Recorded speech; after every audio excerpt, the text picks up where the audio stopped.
Today we will be identifying pre-seed startups set for success for Bene Studio. We want to leave you with some actionable insights. Today we'll go through market research all the way up into feature success and pitfalls, some red and green flags of startups, our interview insights, and all the way over the model to the predictions. When looking at Bene Studio's industry, the biggest players are S3 Connected Health, ScienceSoft, Accenture, and McKinsey & Company, their healthcare division. Each of these players bring unique strengths from end-to-end solutions in healthcare IT to specialized expertise in regulatory compliance and digital health innovation. Several opportunities stand out as pivotal for driving innovation and growth. The expansion of digital health solutions and the increasing importance of regulatory guidance represent critical needs within the industry. Firms that can effectively integrate advanced technologies like AI and ensure compliance with complex regulations are able to make a significant impact. Additionally, the focus on cybersecurity and data protection, alongside the push for global market expansion and personalized healthcare solutions, highlights the evolving landscape of healthcare needs and opportunity for consulting firms. Now, let's dive into what makes or breaks startups, focusing on general success factors and specific challenges in the medtech sector. In the startup world, success is driven by market disruption, targeted niche entry, streamlined products, and an outstanding user experience. On top of this, for medtech startups, addressing healthcare needs, navigating regulatory landscapes, forging strong partnerships, and leveraging technologies like AI are key to standing out. However, startups also face pitfalls. A lack of market need, poor market entry strategies, and ignoring customer feedback are common downfalls.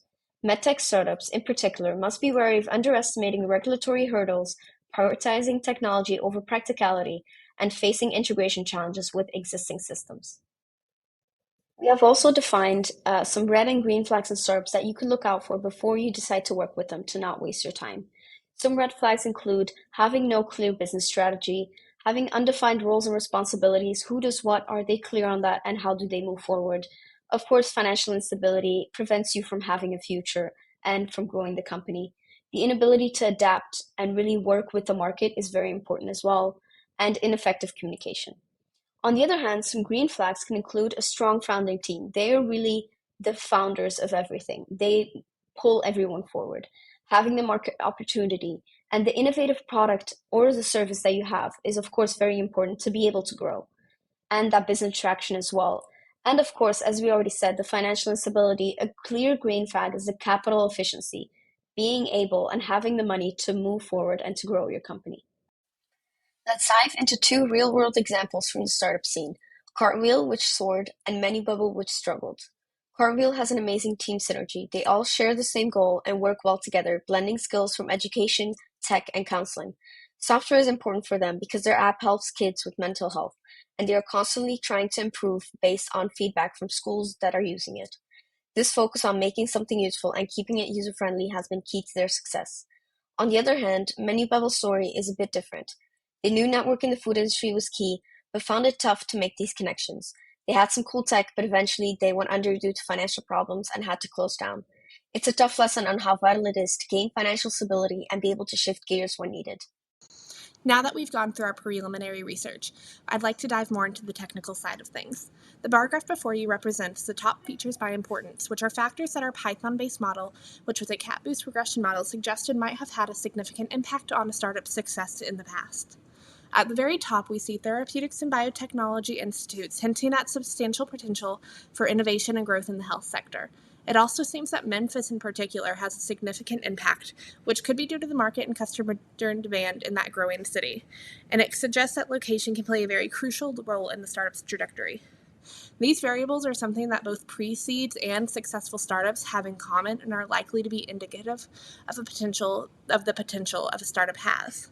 It is also worth noting that these were our very first variables that we came across, and we did more models to further investigate the causes of a startup success. After testing several models on variables that apply to both pre-seed and successful startup companies, our model with the best accuracy as well as reliability between our training and testing sets was our decision tree with 73% accuracy. The company could improve the score by adding additional variables that look at historical information on startups during their pre-seed period. In the decision tree produced, we look at over 1,200 startups, specifically starting with therapeutics industry. You can then see a key division being California, implying that having a headquarters located in the state could be influential. And then moving down the tree, we focus on the healthcare industry with over 600 samples spread across these branches. This further emphasizes the significance of industry choice on a startup's potential success. You can then see the number of founders also appears to be a pivotal node. This further confirms that our cat boost model did produce some indicative variables of success because both this and our healthcare industry appeared in that chart. These nodes split startups into fewer or equal to 2 founders. And then you can notice how the branches all end with good business equals 1, which dominates, revealing a trend that smaller or more agile founding teams correlate with positive outcomes in our sample set. Each node and branch here is a story of decisions and strategic positioning, ultimately guiding us toward understanding and what might constitute a good business, which is our target variable that BeNe provided, and we defined it with startups that have over $20 million in funding to measure what might be important for these pre-seed companies and for BeNe who is looking at them to work with them. To conclude this presentation, we want to give you some actionable recommendations that you can actually use in the future. First of all, stable management is very important. Based on both our interview with Cartwheel as a successful startup that mentioned the importance of effective communication and a shared vision, together with the other research that we did and our model, it proved to be a key factor. That, together with a clear shared vision, moving together towards the future. On the other hand, financial stability is also, of course, very important because you can't move forward without the money. From our model, it appeared that our focus on therapeutic-related companies could prove very lucrative, and that is based on the data that we received.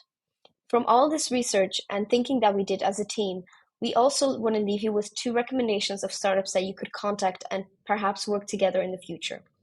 Both are in the therapeutics industry, so on the mental side. First of all, Gladius Therapeutics. They're based in Pennsylvania. They're in the therapeutics industry, and they're an early-stage venture company. On the other hand, Universal Brain is based in California, also in therapeutics, and as well as an early-stage venture. What both these companies have in common and why we want you to reach out to them is both of the founders have very strong backgrounds. They're previous CEOs and part of a board of other companies, so they know how to make the company work and how to move forward together.